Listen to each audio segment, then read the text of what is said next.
How's it going, John? Hey, Eric. It is going well. How you doing tonight? Great. Well, it's a great evening for follow-ups. Is it? Well, yeah. I mean, I might follow up. we had some intro follow-ups. I guess I should qualify.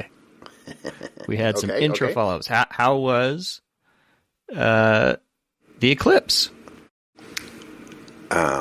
So the eclipse was great. The eclipse was great. There's something in the tone that... Yeah. So I think half of Portland was also going to the eclipse or something like that. Yeah. Because I think we were driving like 20 miles an hour, like for 2 hours trying to leave. And we left at 2 o'clock on Friday. And it's a 5-hour drive. Right. Ish, like 4, a little under 5. And we got there at about 9:30. Okay. And the Airbnb guy had not told me how to get into the house. And so, like, as we were picking my son up from his dorm, I'm IMing, or I'm in the Airbnb app going, "Hey, how do I get into the house?" Sending a message, figuring that we would drive from the dorm to the house, and then they would have responded, and no response. So I text the cell number on there. Then my wife's like, "This is worth like a phone call." Which I totally was like, I realized I was like who calls people? But yeah. So I had to leave a voicemail, had to leave a voicemail. I mean, we were pretty baked after 7.5 hours in the car for 4.5 hour, 4 and some hour drive, hypothetically, and the net of it is, we took that house off Airbnb last year, hypothetically. Although I had reserved it in February, like literally 8 months ago, pretty much as soon as my son had decided and said, yes, I'm going to sign up for college, and we realized the eclipse was happening, I rented an Airbnb. And I'm sure they were all sold out down there. There were no other Airbnbs. I'm on the phone with the Airbnb support because it was a bit of a nightmare. And she's like, how about this one? I'm like, it's a 1-bedroom. One bedroom, like wasn't even a king bed. It says, there are 4 of us. Yeah, no, that's not going to fly. And there did not seem to be many hotels. Thankfully, we did find a hotel. I won't shame them on here. It was not the best hotel ever. It was not. Sorry, did I say hotel? I meant motel.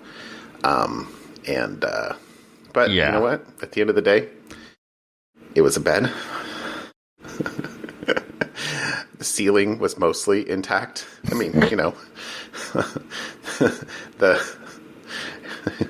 anyway, it was I was going to say it was not quality, but I don't know. Like, the quality is actually the name of a brand. So it was, anyway, whatever. But at the end of the day, it was good to see my son. It was good to see the eclipse. We ate a monster cinnamon roll. So hey, like win all around. So no, it was good. Okay.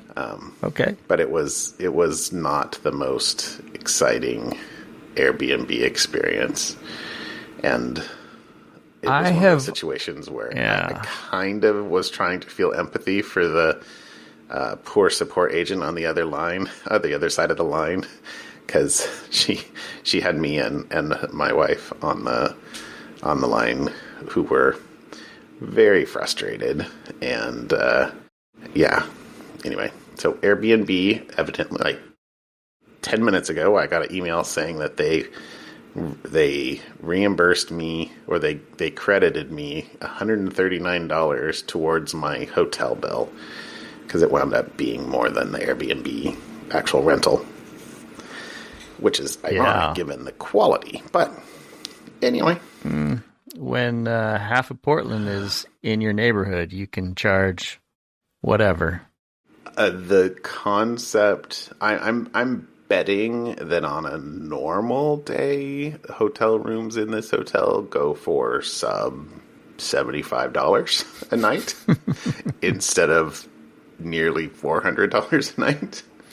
Oh, actually, sorry, we wound up with a suite. So that had two rooms, so it wound up being a little bit cheaper than normal, but it was still right. It was still like $375 a night. Yikes! Which, anyway, okay, I will let it go at some point, and eventually. And I will go with Airbnb again down there because, so I have rented 4 Airbnbs. Well. I've rented 4, and I have successfully entered 3 Airbnbs. And the other 3 were lovely. They were no complaints. Everything well set up. But 75% batting average. All right. Well, I'm glad at least the eclipse part of the weekend was a success. But I will give you I had a failure of a weekend myself. Oh. So what happened? Last week I was all excited about this new sourdough starter, Wilma. Yeah, Wilma.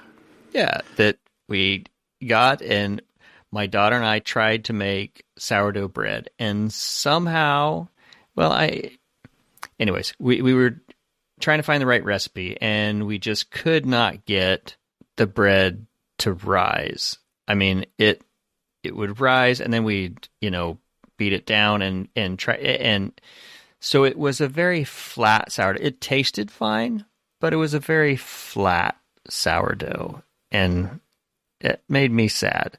So, is Wilma still alive? Wilma is still alive, so we didn't kill Wilma. Okay. When we chopped Wilma in half, Wilma seems to be doing fine in the jar we keep her in. What Wilma did not successfully transfer to was a full loaf of sourdough, we were trying to make a sourdough round. That did not seem to work. It tasted good. It tasted like sourdough, but it was very dense. It didn't rise. And I have some idea. We have some theories about what we did wrong. And I was talking to the lady who gave us the sourdough, Wilma, and she's like, yeah, it's a finicky. So let me give you the recipe that I use that I've had good success with. So maybe next week I will have a better story. Okay, well, my fingers are crossed that you got to treat Wilma right, evidently. Yes. And then for the other half of this is Sundays, we usually do a roast in the crock pot for Sundays. Okay. Sunday was a gorgeous day, so I convinced my wife to let's try a smoked roast. Like, take the roast and slow roast it out on my fancy smoker with real fire and real coals and real smoke and do that. And so I was all excited. We got it all going, and as it finally hit the right temperature, it turned out to be tough. And I was very sad because I know exactly what I did wrong. I had the temperature too high at the beginning. And I messed it up. But you got to be careful with some of those tougher tougher cuts of meat. Yeah, and so I was trying to fix what I screwed. I'm in the middle. Anyways, I was sad. It tasted great. I mean, everybody agreed that put enough gravy on it. Tasted good. It was just a little chewier than there was more mastication required than anticipated. Anytime you have to use the word mastication, something's gone wrong. I enjoy picking out words that you will appreciate. So there you go. But to make up for my weekend of failure, I have joined the electric car club. So, so to make up for failing to failing to make sourdough, I console myself by going in. I'm leasing it, but yeah, I got a little Mini Cooper 2-door electric, all electric, and I got it just this afternoon, like around 6:00. Okay, and so I haven't driven it very far. But it's fun to drive. I will give it that. It is a fun little vehicle to drive. All right. And it comes with all the stuff to plug in. Like when I remodeled the kitchen, we had them put in a plug for a future electric car. So I have everything already. It came with everything I need to charge it. So I don't have to buy So you mounted it on the wall, plugged it in, and it's charging. I have not mounted anything on the wall or plugged it in yet. But that's probably this weekend's task, is because it'll go. It doesn't have the greatest range. It'll go 100+ miles depending on how you drive it on a charge. And so for what I would use it for, it's an around town car. Yeah, it's an around town car. And so my boy and I took it for a spin this evening, and we're driving around. And it took us a while to realize that because it was bright enough, it took us a while to realize we only had the running lamps going, not the actual headlights. Oh. Because we're like, okay, I can see, but it feels dark. This is a new car. It should have brighter headlights than this. And we're like looking, and we get out and we look, and it was, oops. So headlights help. Yeah, we've been enjoying it. So I'm sure there's it's a lot of fun on that. Yes, there is. It was not on the auto setting because it was dusk when we started going out, so it wasn't dark yet, but it was getting close, and it was like, is the headlight, anyways. So, but other than that, it's so far great fun. So I am. This is an experiment. Does this work? Does an all electric car work for the family? Charging. We'll figure out some time to go out to the coast and actually have to find a place to charge it. And how does that process work? And how painful is it?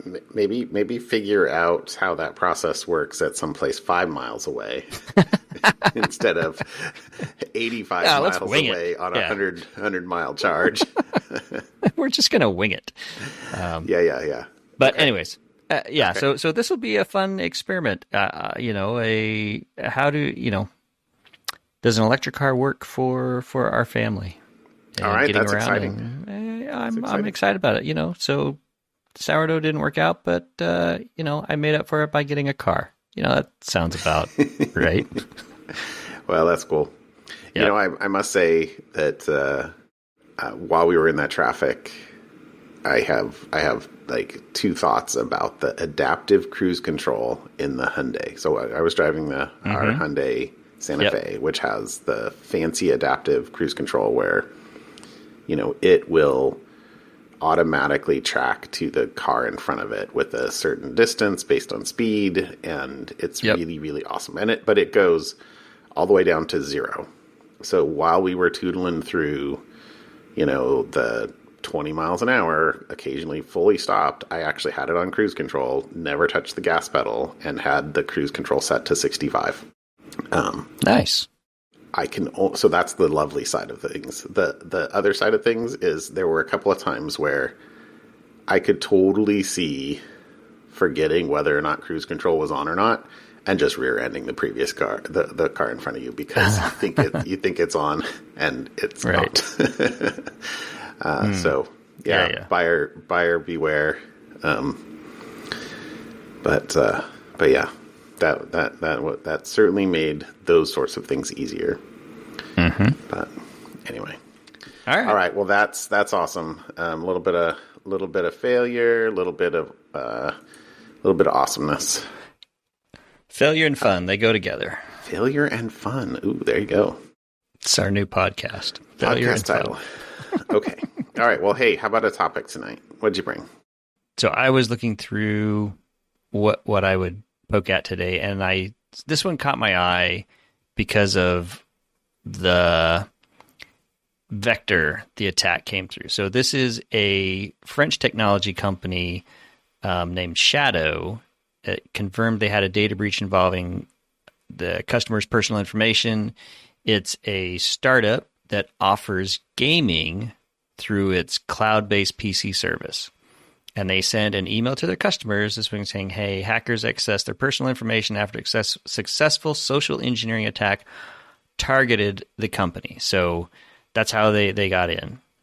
And the CEO of Shadow says in an email that was sent to customers, not to the reporter, this says, this highly sophisticated attack began on the Discord platform.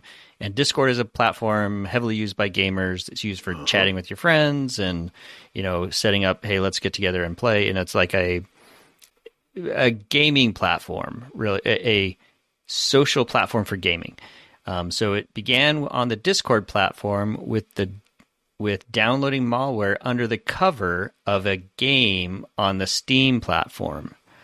So the Steam platform had some malicious attacker had uploaded a air quote game to the Steam platform, and through Discord contacted some folks who work for the Shadow company and said, hey, download a malware under the cover of a game on the Steam platform proposed by an acquaintance of our employee, himself a victim of the same attack. So it wasn't that the attackers said, hey, person who works for Shadow, go download this game, it's cool. It's a friend of the person who works at Shadow said, hey, I got this cool game, you should go get it. They didn't realize it was also... They were compromised. And so just from this, friend of a friend, which... that's a lot of word of mouth stuff that happens, especially in the gaming community of, hey, check out this cool game I have, and even the flip side of that, or the further end of that, hey, I got this cool new hack, or hey, you can get this game for free on Steam. Don't pay the $69 on PlayStation. You can get it for free on Steam.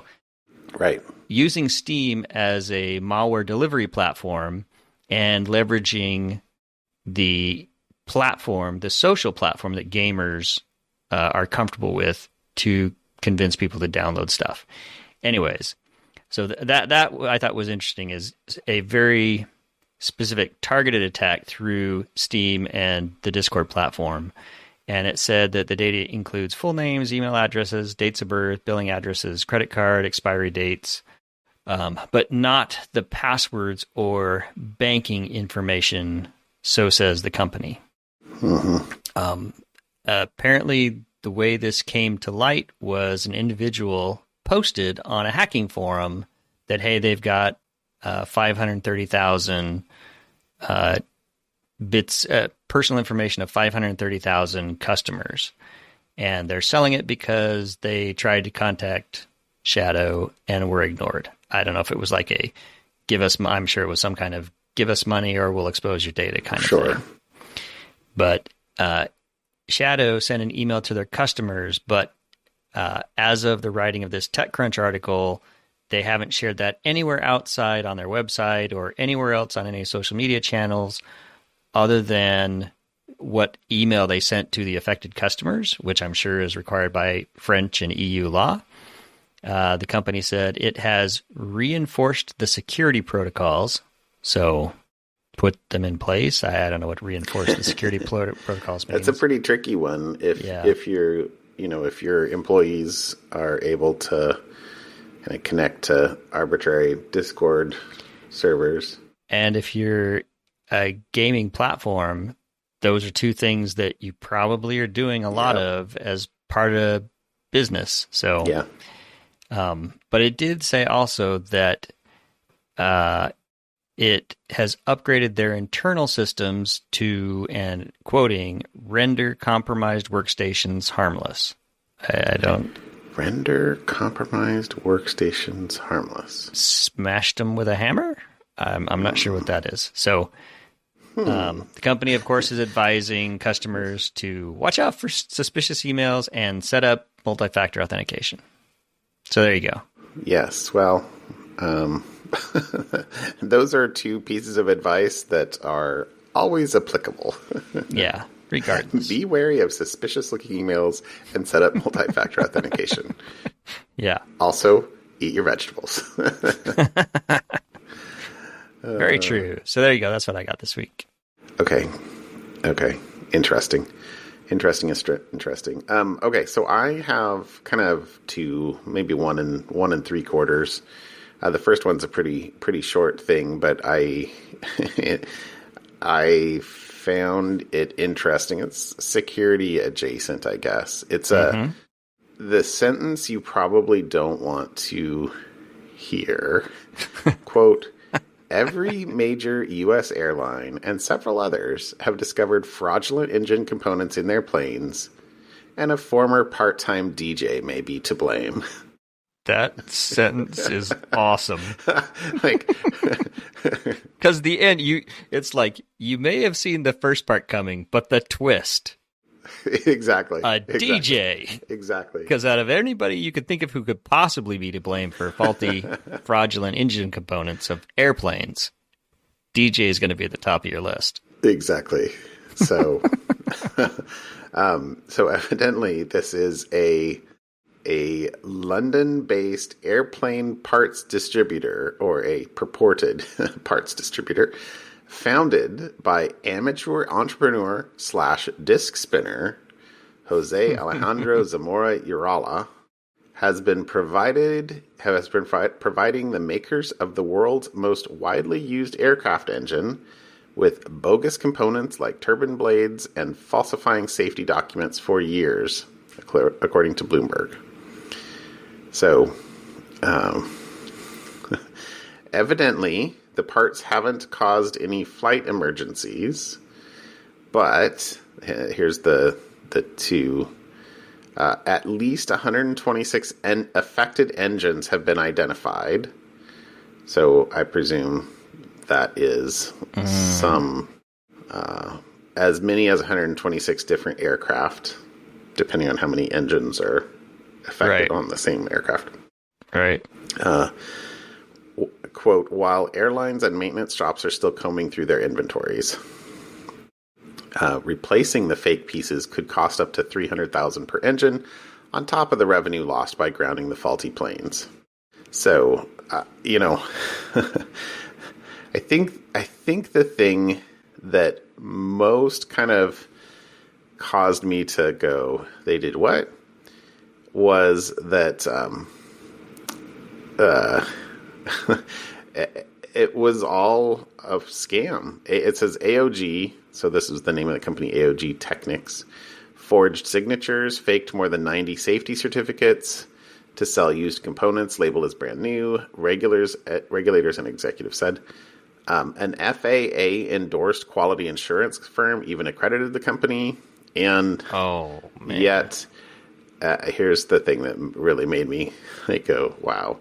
AOG's office address is just a rented mail drop, and now deleted LinkedIn profiles for AOG executives were reportedly fabricated using stock images. Classic. So that was the last part was what made me go, oh, wow. Because, you're not really paying attention if you can get away with that. Well, but if it's been happening for years, then maybe this person didn't exist when they were setting up their fake profiles, but right. Maybe they would do that today. So, there wasn't a ton of info in the link that I got. I got that from one of my just newsletters that I read on a regular basis. But I was like, wow, there's a security lesson or four in that story. So my second article is about, let's call it side channels, but really it is like security's hard. Security, actually, there's not. This is like security 102 though, but this is the Slack Google Drive integration, which has a feature called File Previews that is enabled by default, and when you share a link to a Google Doc or any file in Google Drive, the bot automatically shows a preview of the document. I love the file preview piece in the Mac OS Finder. Just hit the space bar, select a doc, hit the space bar. You can preview see what content is. I do like that. It is very convenient. But when you haven't yet granted permissions to a document to somebody else, they shouldn't be able to see the contents. What? And that's probably a okay response to that. So the problem is that the bot on your that is running as you on your local machine and is generating previews of documents you upload to Google Docs as you and uploading them to Slack's CDN and showing the preview of the documents from Slack's CDN, whether or not the user themselves actually has rights to view the document at the end of the day. Oh, so they're just storing the image. They're pre-generating the image, I guess. Correct. Okay. But, I mean, this is the... that's why I said this is like Security 102. I mean, you have to be careful about what you do as one user and then enable it for other users. So... yeah, I mean that's essentially the net of this is that the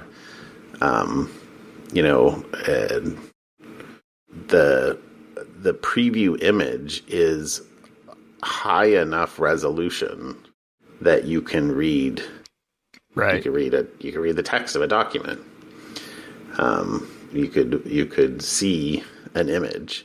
So the person who did this clearly tested it out a number of times.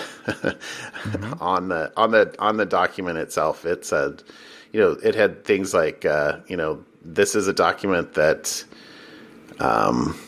let's see, I can't actually read that. It's a little pixelated. I think it says Luke Ingalls should not be able to see, and Luke can clearly see the document. And there's the image. Luke Ingalls. Yep. Luke Ingalls should not be able to access this, but clearly Luke can. So, I mean, the net of this is, you wouldn't think that a company like Slack would have something quite so egregious in 2023. Yeah. But you'd be wrong. Well, I mean, or the moral of the story is always have a cover page that says nothing. It's just pulling the first page. That is not the moral of the story. Thank you very much. But anyway, those were my one and a half articles. All right. If you have the Google Drive Slack integration, maybe go turn off file previews. I wonder if I know some places where that exists, and I can go check. Comment. Okay. Yeah. All right. What'd you bring for fun? All right. So I thought of one thing, but this one actually hit my mood this evening as I was getting together. So it's a Neil.fun website. You have done him a number of times. Yes. And this one is called Ambient Chaos. And so it's just a whole bunch of audio snippets. And the web page, looks like there's about 30 audio snippets. You can go and change the volume on any number of these audio snippets, and it'll play those on a loop. And so if you want to know what a campfire in the rain would sound like while sitting in a dentist's office, you can adjust the audio levels for those things. Hey, how about the sound of a lawnmower and a marching band on a farm? with some couples arguing outside. You can adjust the audio levels and just kind of make up your own ambient chaos. Wow. So it's a very simple page. Who I think wants it's very white clever. noise from a dentist office? You can have a beehive. They got the beehive, John. You go down. I did see the beehive. Yep, I could see that. A beehive and a volcano, and during a zombie invasion. During a zombie invasion. There you go. So. Okay. This is cool. It's just barn animals. It's just raw fun. Go adjust some white noise maker of various, it's highway, dentist, playground, carnival, casino, hospital, marching band, construction, haunted dungeon, fireworks, crime scene, just random things. You can create and adjust the volume of any of these and mix them together to your white noise heart's content. So there you go. That's my something fun today. Okay. So if he was trying to monetize this, he would then turn these into 6-hour uploads on YouTube for sleep and right. or Spotify. Yeah. Funny. Okay. I'm looking through these. Can't actually listen to them at the moment, or it'll mess up my microphone, but yeah. Construction on a haunted dungeon by an alien ship. There you go. Okay. It's just fun. So there you go. Okay. All right. Well, way to go, Neil.fun. I actually must say I hit record, or I hit refresh on the page just to see if he randomly shuffles the spinners. He does not. Nope. That seems like something he would have done. Yeah. Just given his other things. Okay. Well, that's fun. That's cool. I chose a science-y kind of fun tonight. Because it's about a Marsquake that was recorded by the NASA's InSight lander last year. But there was a paper that came out just this week that's the quake lasted for 6 hours. Wow. And was believed to be from the result of a meteor strike. But after a number of different countries all kind of pooled together their video and sensors for Mars, the paper is basically saying there's no signs of any kind of meteor strike at the time or in the location, and that the quake is likely to be from tectonic forces within Mars's crust. So the quote is, they suspected a meteor strike. Instead, enormous tectonic forces within Mars' crust, which caused vibrations that lasted for 6 hours, caused the quake and not a meteor strike. Which I was like, when I first read that, I was like, what? I didn't realize Mars had tectonic plate, active tectonic plates. And then as I read the article, it says, literally, that doesn't mean Mars's tectonic plates are moving the way they do during an earthquake. I guess on Earth, I guess it would be a Marsquake on Mars. Yeah. But it says, the quote, the best available evidence suggests the planet is remaining still. So this event was likely caused by the release of stress within Mars's crust. Study co-author and University of Oxford planetary geophysicist Benjamin Fernando said in a statement. Okay. So there was some interesting, imagery on here, and the paper. I glanced at the paper, but the article's a little more consumable. There's a link to the paper there. The paper had a bunch of data about, you had your seismic pi quake pie shake pie. Yeah. Raspberry shake. Raspberry shake. Okay, I was wrong. Yeah, that's what they called it. But it looks like any other earthquake detector from you might have seen on Earth. But anyway, I thought that was kind of cool. I didn't. I guess outside of movies that I seem to remember there being Mars quakes. I didn't realize it was a thing. So anyway, there you go. That was my fun article that I read this week. Cool. Thought it was cool. Cool beans. Yeah. All right. Well, thanks, John. Well, I hope that you enjoy your new car. You'll have to give me go to lunch a quick sometime. ride at some point. Yeah. Check it out. All right, dude. I will talk with you later. Have a good night. I'll talk to you later. Right. Bye. Bye.